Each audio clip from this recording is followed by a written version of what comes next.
Hi viewers, I hope आप सब अच्छे होंगे। तो कल के टॉपिक के बाद आज हमारा टॉपिक है एडीएचडी बच्चे और हाइपर जो बच्चे होते हैं, हाइपर एक्टिव बच्चे।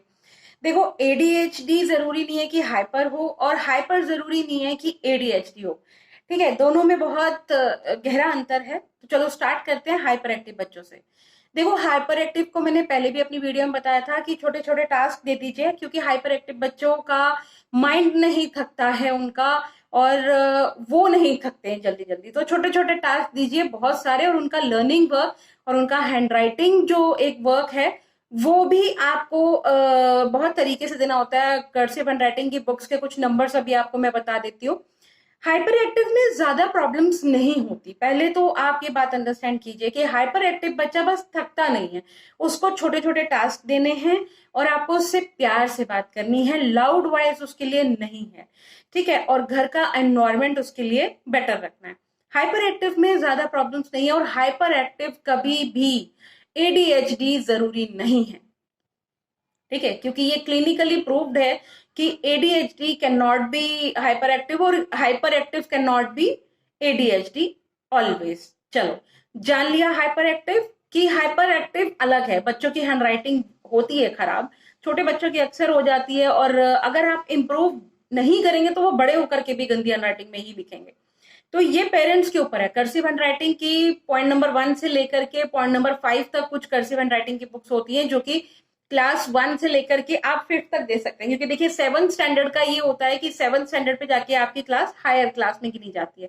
उससे पहले बच्चा कर्सिव हैंडराइटिंग कर सकता है। एक तो ये मिथ बहुत होता है कि बच्चे तो छोटी क्लास में ही, केजी तक ही हैंडराइटिंग करते हैं। नहीं, ये 5th क्लास तक आराम से करते हैं।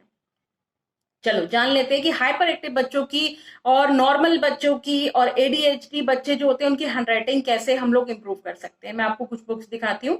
और एडीएचडी और हाइपर एक्टिव बच्चा हो चाहे नॉर्मल बच्चा हो, आप अगर उससे सॉफ्टली प्यार से नॉर्मल लोग के बात करेंगे ना, उसी की लैंग्वेज में, ठीक है, बेड टाइम स्टोरीज जब आप पढ़ाते हैं तब आप उनसे बहुत प्यार से बात कीजिए।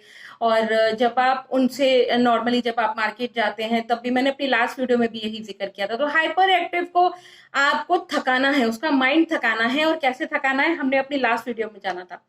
चलो, अभी मैं आपको अपने नेक्स्ट लेवल पे चलते हैं, एडीएचडी पे। ठीक है, हाइपर एक्टिव का आपका कोई भी अगर सवाल हो तो प्लीज आप मुझे कॉल कर सकते हैं। मैंने अपनी डिस्क्रिप्शन में अपना नंबर दिया हुआ है। आप मुझे मेल कर सकते हैं, आप मुझे कॉल कर सकते हैं, आप मुझे मैसेज कर सकते हैं। चलो, अभी एडीएचडी के बारे में जानते हैं। देखो, एडीएचडी क्या होता है ना, ये होता है अटेंशन डिसऑर्डर।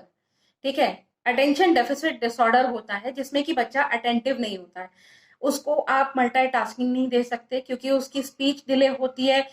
क्या मतलब होता है कि ब्रेन से हमारा कोई भी मैसेज डिले में जाता है। ठीक है, जल्दी समझ नहीं आता। बच्चा ब्लैक बोर्ड से देख करके मिरर इमेज में लिख करके ले आता है, JTAB, ये सारे शब्द उल्टे लिखता है। 3 5 7, ये सारे शब्द उल्टे लिखता है। आपने जो तारे जमी पे एक मूवी रिलीज हुई थी आमिर खान की, उसमें भी यही दिखाया गया है कि बच्चे को समझ नहीं आ रहा, क्योंकि यहाँ का ट्रांसमिशन जो है, मैसेज उसके हाथों तक नहीं पहुंच रहा है ढंग से, और लेट हो रहा है, डिले हो रहा है। देखो, ये सारी जितनी भी प्रॉब्लम्स होती है ना, ये काउंसलर्स ही सॉल्व कर पाते हैं। जो स्कूल में अक्सर काउंसलर्स होते हैं, जो छोटे बच्चों से लेके बड़े बच्चों तक को काउंसिल करते हैं, हाँ, टीनेजर बच्चों को काउंसिल करते हैं, वही आपका ये प्रॉब्लम सॉल्व कर सकते हैं। देखो, टीचर सिर्फ आपको बता सकता है कि मैम ये प्रॉब्लम आ रहा है, ठीक है, और बाकी सोल्यूशन वही काउंसलर आपको देता है। सिटिंग्स होती हैं, बच्चे ठीक हो जाते हैं, और 3 से 7 साल तक ये बच्चे ठीक होते हैं। और एडीएचडी में प्रॉब्लम ये आती है, प्रोलॉन्ग, जैसे उसकी स्पीच जो होती है डिले होती है। ठीक है, और इसके लिए आप बेड टाइम स्टोरीज उनको सुनाइए, उनसे बातें कीजिए। एक तो माँ बाप ना आजकल बच्चों को प्ले ग्राउंड में बहुत कम लेके जाते हैं कि जी होमवर्क है, क्लास वर्क है। नहीं, होमवर्क और क्लास वर्क के नाम पे आप बच्चे को डिले नहीं कर सकते। जो प्रॉब्लम है, जो सोल्यूशन है, पहले तो वही करेंगे ना। तो इसलिए प्ले ग्राउंड में जब लेके जाए तो और बच्चों से उसको सोशल होने दें। एक तो ये है कि बच्चा सोशल नहीं होता आजकल ना, सारा दिन मोबाइल, रिमोट और ये सभी रहता है उनके हाथ में, और घर पे ही रहते हैं, होम सिक हो गए। नहीं, आप उनको बाहर लेके जाइए, उनसे बात कीजिए, टाइम स्पेंड कीजिए। और जो ये स्पीच डिले होती है ना, ये काउंसलर ठीक करते हैं, क्योंकि इसके लिए आपको उनको पजल्स देने होते हैं, कुछ बुक्स देनी होती हैं, कुछ उनको अलग सी थेरेपीज होती हैं जो काउंसलर देते हैं, वही यूज कीजिएगा। ठीक है। और इन बच्चों का क्या होता है कि अगर आप इनको फुटबॉल खिलाएंगे या कोई भी गेम खिलाएंगे ना, तो ये सही तरीके से थ्रो नहीं कर पाते। आप शुरू में देखिएगा कुछ बच्चों को बॉल दिया जाता है तो बॉल वो अपने टारगेट पे नहीं फेंक पाते। ठीक है, इसका मतलब ये नहीं है कि वो एडीएचडी है। ठीक है, कभी कभी नॉर्मली भी होता है, वो अवॉइड कीजिए। ठीक है, ये सारी चीजें तभी ठीक होंगी जब वो एक्सरसाइज करनी स्टार्ट करेगा। जब काउंसलर उसको एक्सरसाइजेस बताएगा वो ठीक हो जाएगा, अपने टारगेट पे आ जाएगा और सही से सब कुछ करने लगेगा। डांटिएगा मत बिल्कुल भी कि क्या हो गया है, एडीएचडी हो गया है, अब प्रॉब्लम। आप पहले तो माइंड से फ्री हो जाइए, ये कोई बीमारी नहीं है। ठीक है, ये कोई मेडिकल वो नहीं है, इतनी बहुत खास बीमारी नहीं है, ये माइनर सी एक चीज होती है जो अक्सर छोटे बच्चों में पाई जाती है। ठीक है, और ये खाने पीने से भी होती है। देखिए, मैं अगर आपको बताऊं कि शुगर का इंटेक क्यों खराब होता है, क्योंकि वो ब्रेन पे स्ट्राइक करता है, हाइपर बनाता है। वो एक्टिव बच्चा एक होता है, हाइपर एक्टिव बच्चा एक होता है। वो हाइपर बना देता है। शुगर का इंटेक लेस टू लेस होना चाहिए बॉडी में, चाहे वो एडल्ट हो चाहे वो बच्चा हो।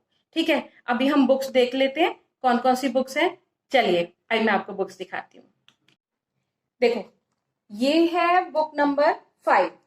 बुक नंबर 5 में क्या है मैं अभी आपको बता देती हूँ। ये देखो, बुक नंबर 5 में ऐसे ही आपको बड़े बड़े सेंटेंसेस दिखाई देंगे। ये देखो, बड़े बड़े सेंटेंसेस है ना। ठीक है, ये बड़े बच्चों के लिए होती है। ठीक है, और अभी ये है बुक नंबर 3।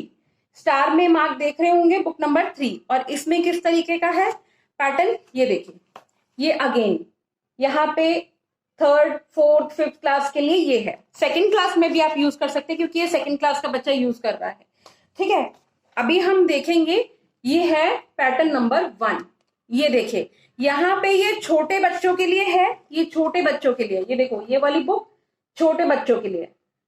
ठीक है, जिसमें वो छोटे छोटे अल्फाबेट्स लिखेंगे, टूटे टूटे जो अल्फाबेट्स होते हैं, हम उन्हीं की बात कर रहे हैं। ठीक है, तो ऐसे कर्सिव हैंडराइटिंग की बुक्स दो ताकि उनकी हैंडराइटिंग इंप्रूव हो, और जितना बच्चा लिखेगा उतना उसको ज्यादा याद रहेगा। और तीसरी चीज एक और होती है कि देखो, पहले ना, वो चाहे एडीएचडी बच्चा हो, वो चाहे आपका नॉर्मल हाइपर एक्टिव बच्चा हो या नॉर्मल बच्चा हो, ठीक है, तो पहले तो उसको हर सब्जेक्ट का अपनी लैंग्वेज में कन्वर्ट करके बताइए, हिंदी में कन्वर्ट करके बताइए ताकि उसको मीनिंग समझ आए।